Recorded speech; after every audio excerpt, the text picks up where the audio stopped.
여러분, 밤에 잠을 이루려고 누웠는데 잠이 오지 않아 2시간, 3시간씩 뒤척이신 적 있으신가요? 아침에 일어났을 때 어젯밤 꿈을 하나도 기억하지 못하거나 자고 일어났는데도 피곤함이 가시지 않는다고 느끼시나요?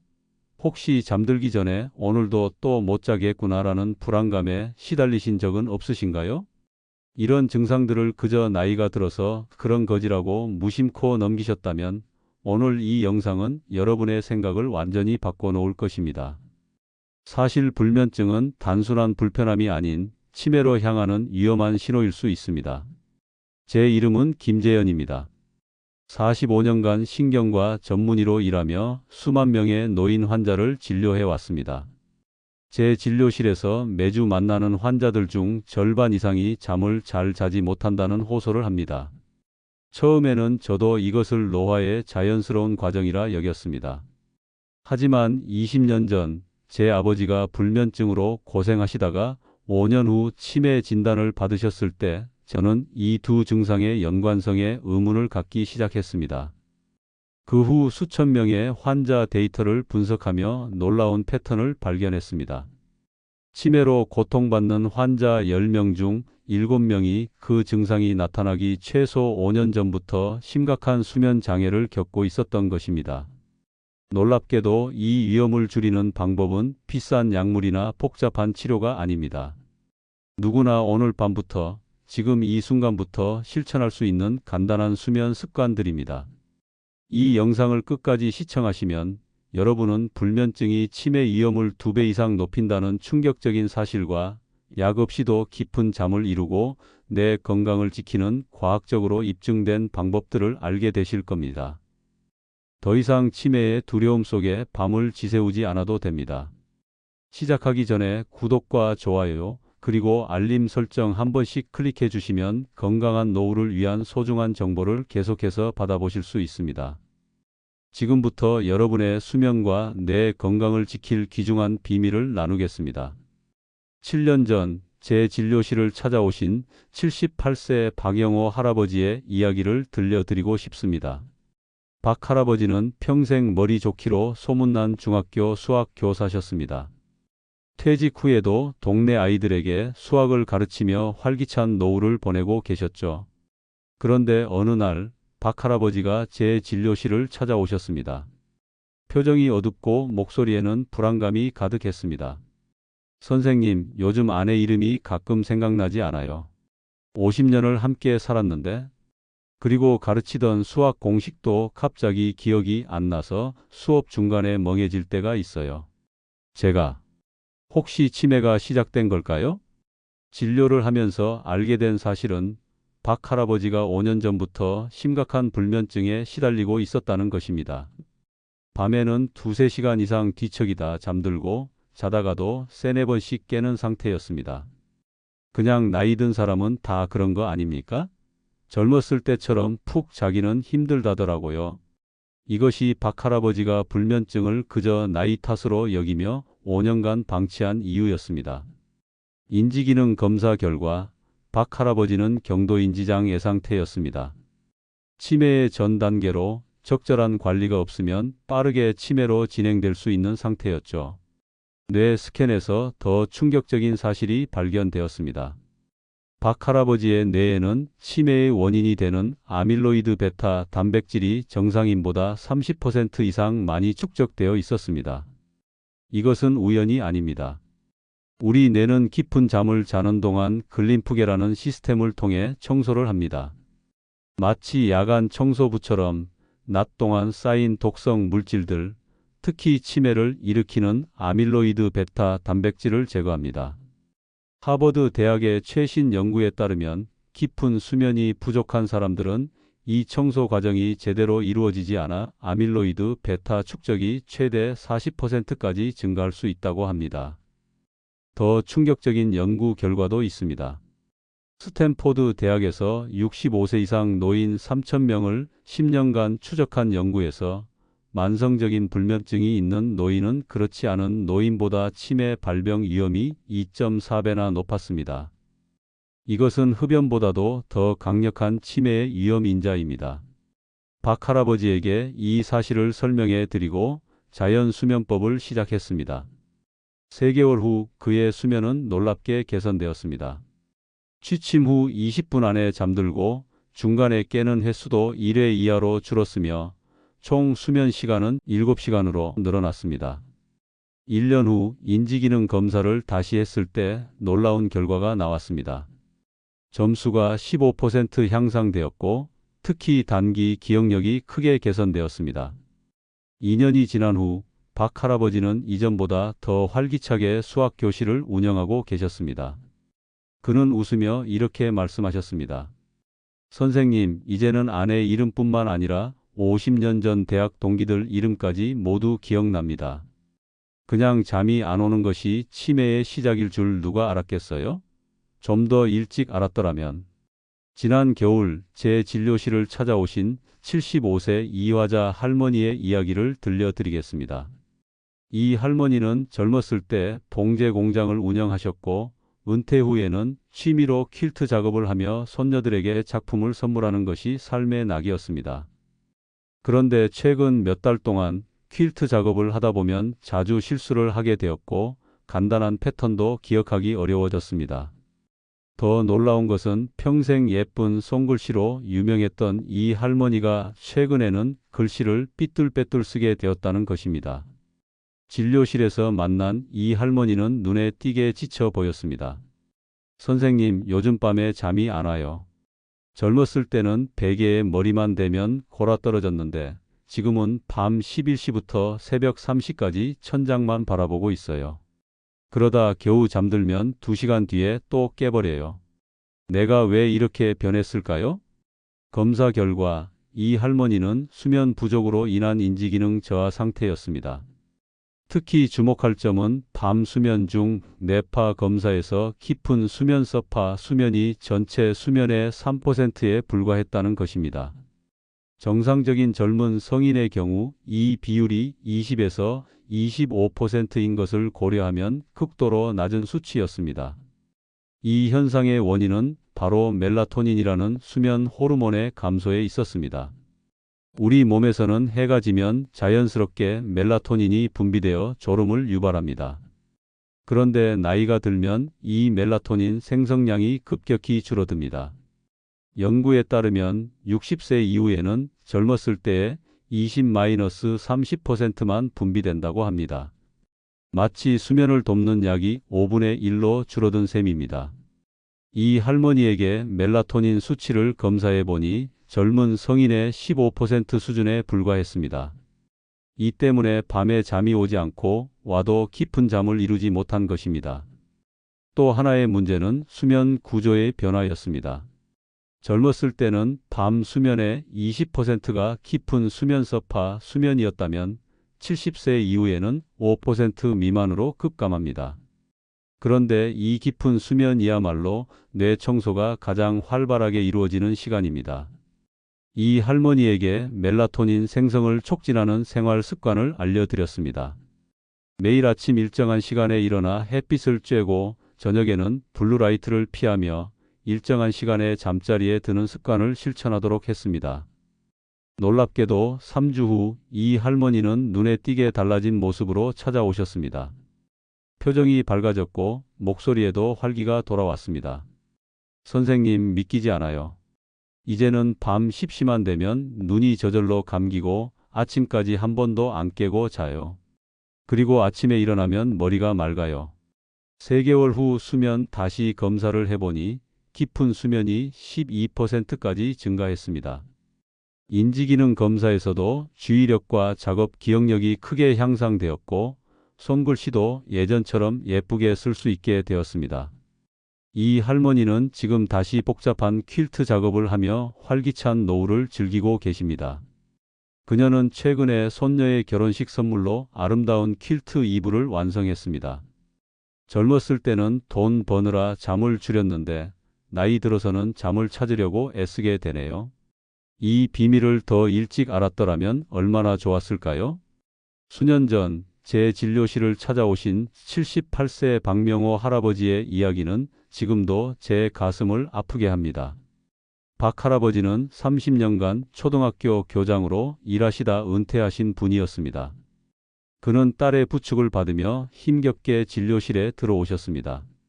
평소 키가 큰 편이었지만 허리가 굽어 훨씬 작아 보였고 걸음걸이는 불안정했습니다. 가장 눈에 띄는 것은 그의 혼란스러운 눈빛이었습니다. 아버지가 요즘 집 안에서도 길을 잃어버려요. 어제는 화장실을 찾지 못해 거실에서 소변을 보셨어요. 그리고 가끔 저희를 알아보지 못하세요. 딸의 말에 따르면 박 할아버지는 4년 전부터 불면증으로 수면제를 복용해 오셨습니다. 처음에는 반알로 충분했지만 점차 효과가 감소하여 의사의 처방 없이 스스로 용량을 늘려 결국 2알까지 복용하게 되었습니다. 검사 결과 박 할아버지는 이미 중등도의 치매 상태에 진입해 있었습니다. 더 충격적인 것은 그의 뇌 영상 검사 결과였습니다. 뇌 위축이 또래보다 훨씬 심했고 특히 기억을 담당하는 해마 부위가 크게 손상되어 있었습니다. 벤조디아제핀계 수면제의 장기 복용은 다음과 같은 심각한 위험을 초래합니다. 첫째, 기억력 및 인지 기능 저하입니다. 연구에 따르면 이 계열의 약물을 1년 이상 복용하면 인지 기능이 최대 33%까지 저하될 수 있습니다. 둘째, 낙상 위험 증가입니다. 노인의 경우 수면제 복용 시 낙상 위험이 1.5배에서 최대 3배까지 증가합니다. 박 할아버지도 1년 전 화장실에 가다 넘어져 고관절 골절로 수술을 받은 이력이 있었습니다. 셋째, 의존성 및 내성 발생입니다. 시간이 지날수록 같은 효과를 위해 더 많은 양이 필요해집니다. 넷째, 치매 위험 증가입니다. 가장 충격적인 연구 결과는 프랑스에서 진행된 7년간의 추적 연구에서 수면제를 정기적으로 복용한 노인들은 그렇지 않은 이들보다 치매 발병률이 84%나 높았다는 것입니다. 박 할아버지의 경우 이미 치매가 진행된 상태였지만 더 나빠지는 것을 막기 위해 수면제를 점진적으로 줄이는 계획을 세웠습니다. 동시에 자연 수면법을 병행했습니다. 6개월 후 그는 수면제 없이도 6시간의 수면을 취할 수 있게 되었습니다. 인지 기능이 극적으로 회복되지는 않았지만 더 이상 악화되지 않고 안정된 상태를 유지했습니다. 1년 후 그는 조금 더 명료해진 의식으로 제게 이렇게 말씀하셨습니다. 선생님, 지난 몇 년의 기억이 잘 나지 않아요. 하지만 이제는 딸의 얼굴을 알아보고 집 안에서도 길을 잃지 않아요. 그리고 잠을 자기 위해 약을 먹는 것이 얼마나 위험한지 다른 사람들에게 꼭 알려주세요. 박 할아버지의 이야기는 수면제의 단기적 편안함 뒤에 숨겨진 장기적 위험성을 생생하게 보여줍니다. 불면증의 해결책은 약물이 아닌 우리 몸의 자연스러운 수면 리듬을 회복하는 데 있습니다. 77세 최영실 할머니는 무릎 관절염 때문에 거의 집에만 계셨습니다. 낮에는 커튼이 쳐진 어두운 방에서 TV를 보거나 스마트폰을 들여다보는 시간이 대부분이었죠. 밤에는 잠이 오지 않아 새벽 3, 4시까지 뒤척이다 겨우 잠들고 다음 날 낮에는 계속 졸려 자주 낮잠을 자는 악순환이 반복되었습니다. 선생님, 저는 밤낮이 완전히 바뀌었어요. 밤에는 눈이 또렷하고 낮에는 계속 졸립니다. 이제 전 평생 이렇게 살아야 하나요? 최 할머니는 이미 3년 동안 불면증과 우울증 약을 복용하고 있었지만 상태는 나아지지 않았습니다. 더 심각한 것은 최근 몇 개월 사이에 인지 기능이 급격히 저하되어 간단한 계산도 하기 어려워졌다는 점이었습니다. 저는 최 할머니의 생활 패턴을 자세히 물어본 후 놀라운 사실을 발견했습니다. 거의 매일 실외 햇빛에 노출되지 않고 있었던 것입니다. 햇빛이 부족하면 어떤 일이 일어날까요? 우리 몸의 생체 시계가 완전히 혼란스러워집니다. 인간의 뇌에는 식교차 상액이라는 중앙시계가 있습니다. 이 시계는 모든 호르몬의 분비 타이밍을 조절하는데 특히 아침 햇빛은 이 시계를 재설정하는 가장 강력한 신호입니다. 아침 햇빛을 충분히 받으면 약 14시간에서 16시간 후 자연스럽게 멜라토닌 분비가 시작됩니다. 하지만 최 할머니처럼 햇빛 노출이 부족하면 이 시스템이 무너지고 멜라토닌 분비 타이밍이 엉망이 됩니다. 저는 최 할머니에게 간단하지만 확실한 처방을 내렸습니다. 매일 아침 8시에서 10시 사이에 30분간 베란다나 집 앞에서 햇빛을 쬐세요. 안경이나 선글라스 없이 직접 눈으로 햇빛을 받는 것이 중요합니다. 최 할머니는 의아해 하셨습니다. 이런 간단한 것이 무슨 도움이 되겠어요? 저는 몇 년 동안 비싼 약을 먹었는데도 효과가 없었는데, 그러나 무릎 통증에도 불구하고 그녀는 매일 아침 베란다에 나가 햇빛을 쬐기 시작했습니다. 처음에는 큰 변화가 없었지만 10일쯤 지나자 놀라운 일이 일어났습니다. 선생님, 어제 저녁 9시쯤 되니까 눈이 저절로 감기더라고요. 그리고 아침 6시까지 한 번도 안 깨고 잤어요. 이런 경험은 몇 년 만이에요. 3주가 지나자 최 할머니의 수면 패턴은 완전히 정상화되었습니다. 밤 9시에 자연스럽게 졸음이 오고 아침 6시에 상쾌하게 일어나게 되었습니다. 낮 시간에는 에너지가 넘쳐 오랜만에 손녀와 함께 근처 공원을 산책할 수 있었습니다. 3개월 후 인지기능 검사에서도 놀라운 향상이 있었습니다. 특히 주의력, 처리 속도, 실행 기능 영역에서 큰 개선이 있었습니다. 의사와 상담하여 수면제와 우울증 약의 용량을 절반으로 줄일 수 있었고 6개월 후에는 완전히 끊을 수 있었습니다. 내가 30년을 더 일찍 알았더라면 얼마나 좋았을까요? 이렇게 간단한 방법이 있었는데 아침 햇빛 한 줌이 밤 수면 1시간보다 값지다는 걸 이제야 알았어요. 최 할머니의 이야기는 자연의 리듬을 회복하는 것이 얼마나 강력한 치유력을 가지는지 보여줍니다. 단 30분의 아침 햇빛이 3년간의 약물 치료보다 더 효과적이었던 것입니다. 79세 김영수 할아버지의 이야기는 많은 노인분들에게 희망을 줄 것입니다. 김 할아버지는 40년간 회사원으로 일하시다 퇴직하신 후 규칙적인 생활 패턴이 완전히 무너졌습니다. 퇴직하고 나니 시간 개념이 완전히 사라졌어요. 어떤 날은 저녁 6시에 잠들었다가 밤 11시에 깨어 새벽 4시까지 TV를 보다 다시 잠들고 어떤 날은 밤을 새우기도 했죠. 마치 내 몸의 시계가 완전히 망가진 것 같았습니다. 김 할아버지가 제 진료실을 찾아왔을 때 그의 얼굴은 지쳐 있었고 눈 아래 다크서클이 짙게 내려와 있었습니다. 최근에는 기억력도 급격히 나빠져서 약속 시간을 자주 잊어버리고 물건을 어디에 두었는지 기억하지 못하는 일이 잦아졌다고 합니다. 검사 결과 김 할아버지는 수면 장애로 인한 경도인지장애 상태였습니다. 특히 수면 다원 검사에서 깊은 수면의 비율이 4%에 불과했고 렘 수면도 정상의 절반 수준이었습니다. 제가 김 할아버지에게 물어본 첫 질문은 매일 밤 반복하는 취침 전 습관이 있으신가요? 였습니다. 그의 대답은 그날그날 다릅니다. 피곤하면 바로 자고 안 피곤하면 TV를 봅니다. 였습니다. 우리 몸은 반복되는 패턴을 기억합니다. 매일 같은 시간에 같은 행동을 하면 몸은 이제 잠잘 시간이라는 신호로 인식하게 됩니다. 하지만 김 할아버지처럼 취침 전 루틴이 없으면 몸은 언제 잠들어야 할지 혼란스러워합니다. 저는 김 할아버지에게 수면 루틴을 만들어 보라고 제안했습니다. 매일 밤 9시부터 시작하는 간단한 루틴입니다. 첫째, 따뜻한 물로 샤워하기. 둘째, 한 잔의 따뜻한 우유나 허브티 마시기. 셋째, 잠옷으로 갈아입기. 넷째, 침대에서 10분간 가벼운 스트레칭. 다섯째, 15분간 편안한 책 읽기. 여섯째, 불을 끄고 누워 심호흡 10번. 처음 일주일은 큰 변화가 없었습니다.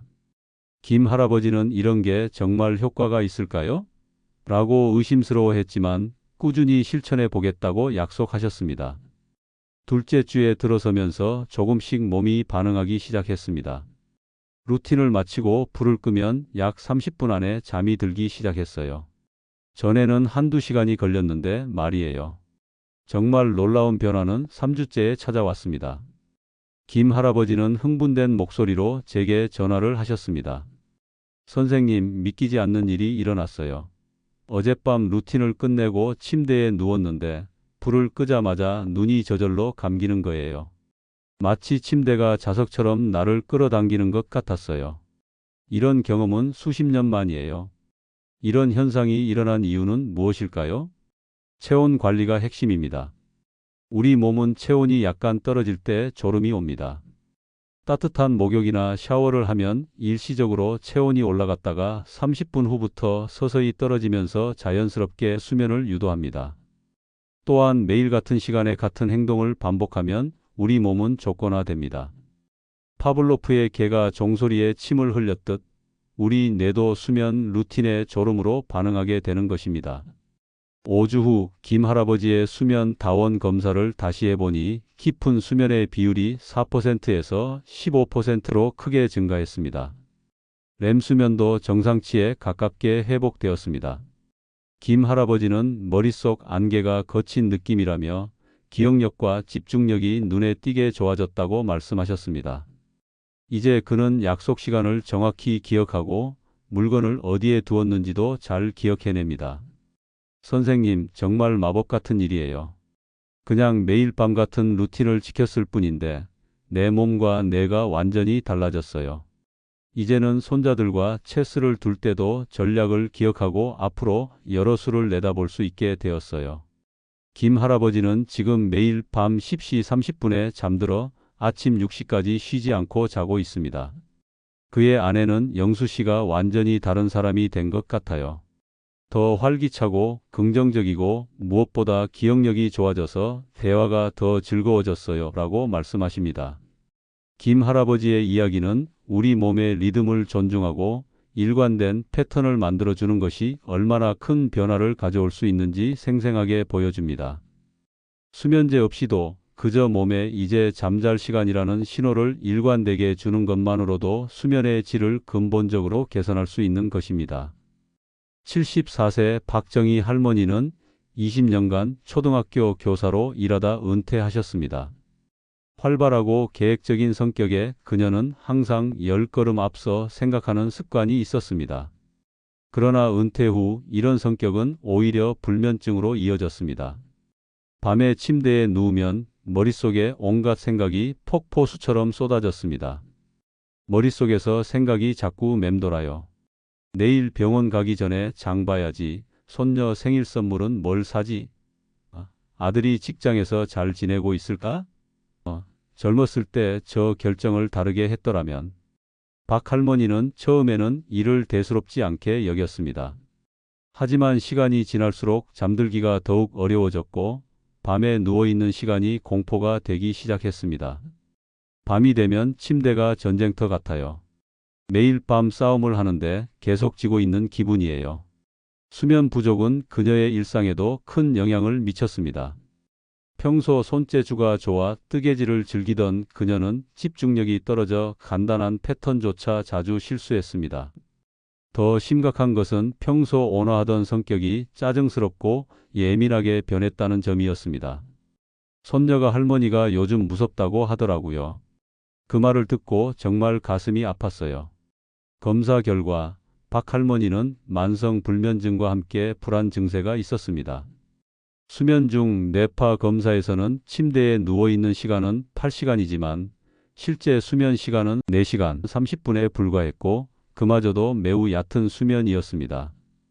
저는 박 할머니에게 사고 과부하가 수면을 방해하고 있다고 설명하고 4, 7, 8호법을 알려드렸습니다. 첫째, 4초 동안 코로 천천히 숨을 들이마시기. 둘째, 7초 동안 숨을 참기. 셋째, 8초 동안 입으로 천천히 소리 내며 숨을 내쉬기. 넷째, 이 과정을 4회 반복하기. 또한 바디스캔 명상도 함께 알려드렸습니다. 발끝에서 시작해 점차 머리까지 몸의 각 부위에 의식을 집중하며 긴장을 풀어나가는 방법입니다. 이게 뭐가 도움이 될까요? 라며 의구심을 품으셨지만 꾸준히 시도해 보기로 하셨습니다. 처음 며칠은 큰 변화가 없었습니다. 하지만 일주일쯤 지났을 때 박 할머니는 놀라운 경험을 하게 됩니다. 선생님, 어젯밤에 신기한 일이 있었어요. 호흡법을 하다가 발끝부터 바디 스캔을 시작했는데 무릎까지 의식이 도달했을 때 잠이 들었나 봐요. 그 다음 기억이 없어요. 아침에 일어나 보니 7시더라고요. 4시간 넘게 깊은 잠을 잤어요.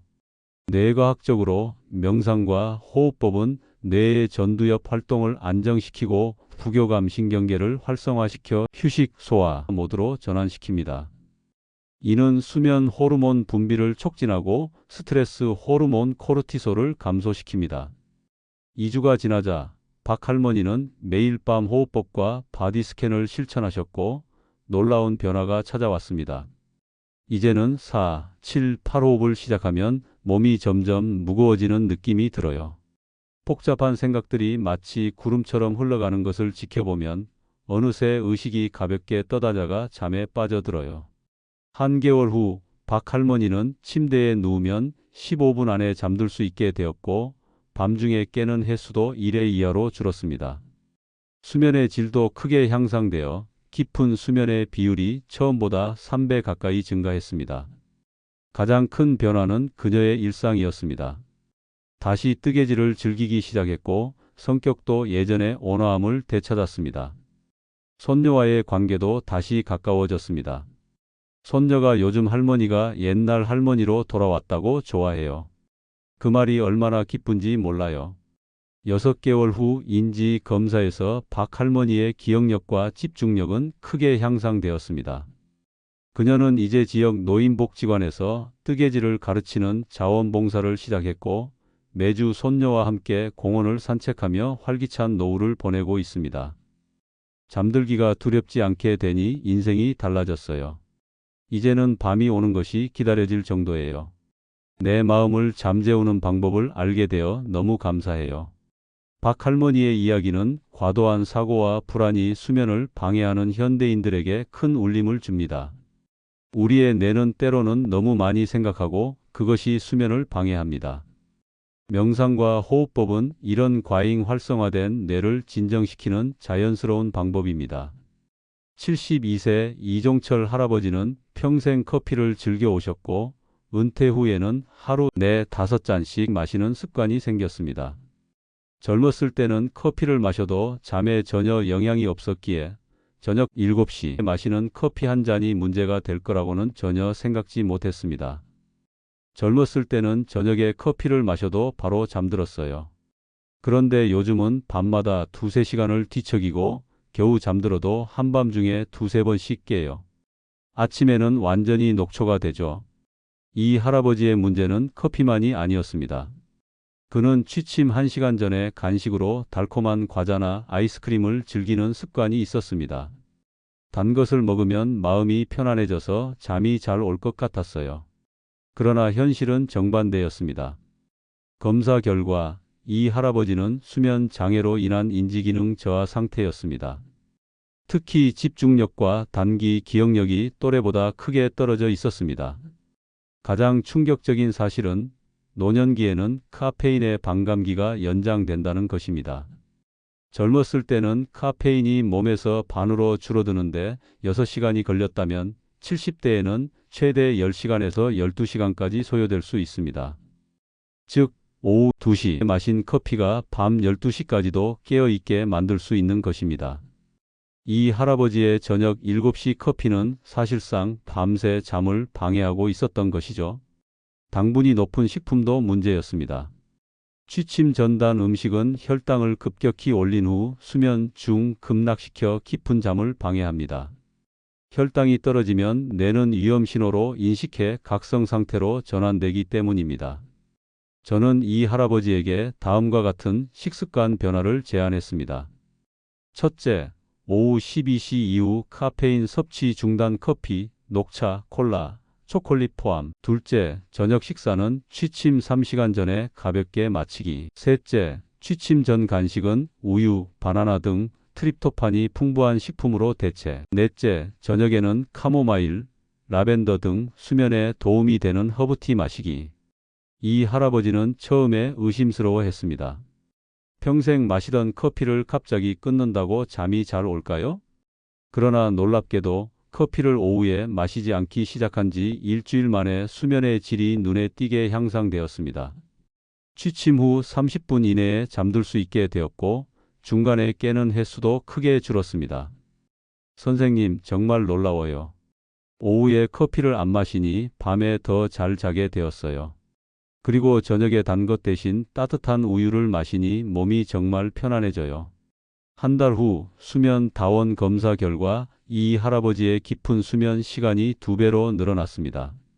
3개월 후에는 인지기능 검사에서도 주의력과 단기 기억력이 20% 이상 향상되었습니다. 이제는 신문을 읽고 기사 내용을 다 기억할 수 있어요. 전에는 읽자마자 잊어버렸는데 말이죠. 그리고 아침에 일어나면 머리가 맑고 상쾌해요. 이 할아버지의 아내는 더 놀라운 변화를 증언했습니다. 남편이 요즘 예전의 유머 감각을 되찾았어요. 기억력도 좋아져서 옛날 이야기도 더 생생하게 해주고 손주들과 대화할 때도 더 활기차요. 6개월 후 이 할아버지는 완전히 다른 사람이 되었습니다. 수면의 질이 좋아지면서 전반적인 건강 상태도 개선되었고 혈압도 안정되었습니다.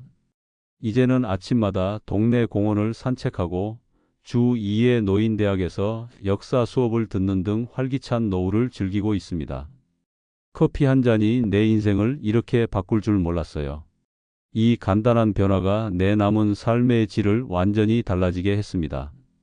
이 할아버지의 이야기는 작은 식습관의 변화가 수면의 질, 나아가 삶의 질 전체에 얼마나 큰 영향을 미칠 수 있는지 보여줍니다. 나이가 들수록 우리 몸은 카페인, 당분, 알코올 같은 물질에 더 민감해지고 그 영향도 더 오래 지속됩니다. 하지만 이런 작은 습관만 바꿔도 수면의 질을 크게 향상시킬 수 있습니다. 여러분, 오늘 말씀드린 내용을 정리하겠습니다. 첫째, 노년기 불면증은 그냥 나이 탓이 아니라 치매의 위험 신호일 수 있습니다. 둘째, 수면 중 뇌는 자기 청소를 하며 이 과정이 치매 예방에 필수적입니다. 셋째, 수면제에 의존하는 것은 장기적으로 치매 위험을 더 높일 수 있습니다. 넷째, 자연 수면을 유도하는 방법들입니다. 아침 햇빛 쬐기로 생체 리듬 회복하기, 저녁 루틴으로 몸에 수면 신호 보내기, 명상과 호흡법으로 마음 안정시키기, 카페인과 식습관 조절하기. 이 모든 방법은 약물 없이도 수면의 질을 개선하고 더 나아가 치매 위험을 낮출 수 있는 과학적으로 입증된 방법들입니다. 제가 45년간 진료실에서 수천 명의 환자를 보며 가장 안타까웠던 것은 많은 분들이 불면증을 그저 불편함으로만 여기고 넘어간다는 점입니다. 불면증은 단순한 불편함이 아니라 뇌 건강의 적신호이며 치매로 가는 지름길이 될 수 있습니다. 영화 인셉션에서 우리는 꿈을 훔치러 오지 않았다. 생각을 심으러 왔다는 유명한 대사가 있습니다. 오늘 저는 여러분에게 단 하나의 생각을 심고 싶습니다. 수면은 단순한 휴식이 아니라 뇌 건강을 위한 적극적인 투자입니다. 오늘 밤부터 이 방법들을 하나씩 시도해 보세요. 처음에는 작은 변화부터 시작하십시오. 완벽하게 모든 것을 바꾸려 하지 마시고 아침 햇빛 쬐기나 저녁 카페인 줄이기 같은 한 가지부터 실천해 보세요. 여러분의 뇌 건강을 위한 투자는 지금 이 순간부터 시작됩니다. 잠을 잘 자는 것은 단순히 피로를 푸는 것이 아니라 20년 후에 건강한 뇌, 사랑하는 가족의 이름을 기억할 수 있는 능력을 지키는 가장 중요한 선택입니다. 제 진료실에서 만난 한 할머니는 이렇게 말씀하셨습니다. 선생님, 제가 아이들 학비를 모으듯이 매일 밤 깊은 잠을 저축하고 있어요. 그래야 나중에 풍요로운 노후가 찾아오니까요. 이보다 더 지혜로운 말은 없을 것입니다. 오늘 내용이 도움이 되셨다면 구독과 좋아요, 그리고 알림 설정을 해주세요. 또한 이 소중한 정보를 주변의 어르신들과 함께 나눠주세요. 여러분의 부모님, 이웃, 친구들에게 이 영상을 공유하는 것만으로도 누군가의 미래를 밝게 바꿀 수 있습니다. 제가 45년 의사 생활을 하며 깨달은 가장 중요한 진실 하나를 말씀드리겠습니다. 약으로 고칠 수 없는 병들이 많지만 그 중에서도 치매는 예방이 최선의 치료입니다. 그리고 그 예방의 가장 중요한 열쇠가 바로 여러분의 침대 위에 있습니다. 어느 어르신이 제게 이런 말씀을 하셨습니다. 선생님, 젊었을 땐 돈을 벌기 위해 잠을 포기했는데, 이제는 잠을 찾기 위해 모든 돈을 쓰고 있네요. 여러분은 아직 그런 선택을 하지 않으셔도 됩니다. 건강한 노후를 함께 만들어가는 여정, 저 김재현 원장이 끝까지 함께 하겠습니다. 감사합니다.